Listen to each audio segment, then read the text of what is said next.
Tim, also known as Longnaps on the internet. Cube design is my passion, and this is Flashback, a series in which I will be showcasing some older commons which you might not have heard about.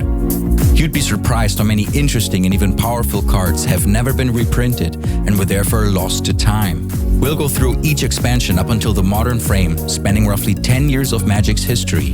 In our first episode, we looked at Arabian Nights and Antiquities for some spicy commons for Cube. In this episode, we'll cover Legends in the Dark, which were Magic's third and fourth expansion sets. They still featured wacky oracle texts and sometimes questionable art, but they also had some great designs. So today we are going digging for some forgotten commons that can slot into your Pauper cube and hopefully inspire you to brew. Legends came out in June of '94 and it featured 310 cards. It was by far Magic's biggest expansion yet and focused on the new legendary super type. Here are its top 5 hidden gems for Pauper.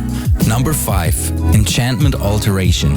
Enchantment Alteration is an instant that costs 1 blue mana and says attach target aura attached to a creature or land to another permanent of that type. This is a great trick at instant speed. You can steal enchantments from your opponent and blow them out in combat. Worst case, you play this during your opponent's attack and move their enchantment to one of your chump blockers to effectively remove the enchantment for 1 mana. Number 4. Energy Tap. Energy Tap is a sorcery that also costs just 1 blue mana and says tap target untapped creature you control. If you do, add an amount of colorless mana equal to that creature's mana value. I gotta be honest, clunky ramp is definitely one of my fetishes. To me, Energy Tap is the prince of the bunch because the potential is so high. But of course it's also situational to the degree that sometimes it's not much more than just a Rite of Flame that taps your creature. But you know, in Christmas land time, turn a Mirror Enforcer sideways to hardcast an Eldrazi. Or turn an exhumed creature into 2 for just 1 mana. Number 3. Active Volcano and Flash Flood. Active Volcano is an instant that costs 1 red mana and says choose 1, destroy target blue permanent, or return target island to its owner's hand. And respectively, Flash Flood is also an instant that costs 1 blue mana and reads choose 1, destroy target red permanent, or return target mountain to its owner's hand. You're probably familiar with the red and blue elemental blasts, or hydroblast and pyroblast, maybe even all of them. It's crazy to think that these are all Pauper legal, to be honest. Well, how about a toned down version that is kind of the same but also isn't? Instead of countering a spell, it can return a basic land to their owner's hand. It's also less than half as expensive to buy than the original blasts. Number 2.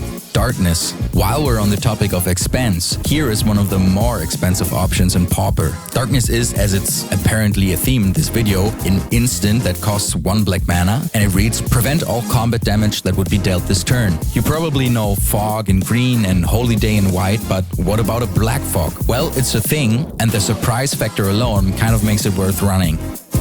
Number 1. Blazing Effigy. Now to my favorite inclusion, Blazing Effigy. Another case of, oh boy, thank God Scryfall deciphered this abomination of a text box for me. Blazing Effigy is an 0/3 elemental creature for 1 and a red that reads, when Blazing Effigy dies, it deals X damage to target creature, where X is 3 plus the amount of damage dealt to Blazing Effigy this turn by other sources named Blazing Effigy. Or basically, when Blazing Effigy dies, it deals 3 damage to target creature.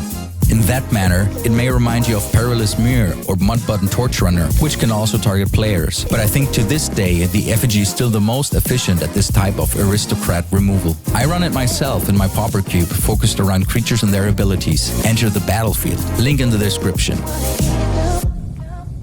Now let's move on to The Dark, which released in August of '94 and was Magic's 4th expansion set. It featured only 119 unique cards and came in 8-card booster packs. It didn't really have rares either, just 41 commons and 78 uncommons.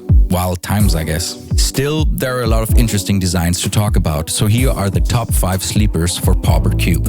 Number 5. Gaia's Touch. Gaia's Touch is an enchantment that costs double green and says, pay 0. You may put a basic forest card from your hand onto the battlefield. Activate only as a sorcery and only once each turn. It also has sacrifice Gaia's Touch, add double green. The Scryfall Oracle text clears things up quite a bit. It's an extra land drop if that land is a forest, and you can ramp for 2 green whenever you want. The forest only ramp highly incentivizes mono green decks, but really it can also be played in a 2-color deck that runs green. Furthermore, it alone can ramp you to 6 mana on turn 3, which is absolutely crazy. Worst case, it's a green dark ritual that you need to cast 1 turn in advance. It synergizes really well with enchantment themes and sacrifice and graveyard shenanigans. Number 4, Goblin Shrine. Goblin Shrine is a red enchantment aura for 1 and double red that reads, enchant land. As long as enchanted land is a basic mountain, goblin creatures get +1/+0. And when Goblin Shrine leaves the battlefield, it deals 1 damage to each goblin creature. Why is this on the list? Well, Pauper doesn't have too many lord effects. So once you find a decent one, it kind of changes things. And Goblin Shrine is a good reason to take the goblins who are already running in your cube and help them make a step towards a real tribe. Funnily enough, there was another one of these enchantments in the same set that pumps your goblins' toughness rather than their strength. But frankly, goblins were never good at defending, so I decided to not officially include it in the list. If you want to see goblins as a tribe in action, check out my tribal Pauper cube, Rally the Horde, over on Cube Cobra. It's got a lot of fun tribes that are actually worthwhile playing in Pauper. Number 3, Holy Light. Let's take a step back to the monocolored support for a minute and check out Holy Light. Holy Light is an instant for 2 and a white that reads, non-white creatures get -1/-1 until end of turn. It basically says your creatures get a buff relative to the rest of the board, but more importantly, it kills all 1 toughness creatures coming up your opponent's board. And I know nausea type of effects are common, but not in white, and usually they are symmetrical. Also, a quick shout out to Stench of Decay from Alliances, which has a similar effect that cares about having artifact creatures instead of white creatures. Number 2, Dust to Dust. The top spots in this list are occupied by 2 cards that quote the Bible and have 2 very similar effects. Number 2 in this case is Dust to Dust, which is a sorcery for 1 and double white that reads, exile 2 target artifacts. At first you might think that this is a specific hate card for artifacts, but with the way that indestructible artifact lands are used in Cube and a lot of utility artifacts can be run in any archetype, this card might quickly be a 2-for-1 in most matchups in your cube. And at number 1 we have Ashes to Ashes, which also is a sorcery and costs 1 and double black. It says exile 2 target non-artifact creatures. Ashes to Ashes deals 5 damage to you. Taking 5 is okay when it kills 5 or more power worth of your opponent's creatures.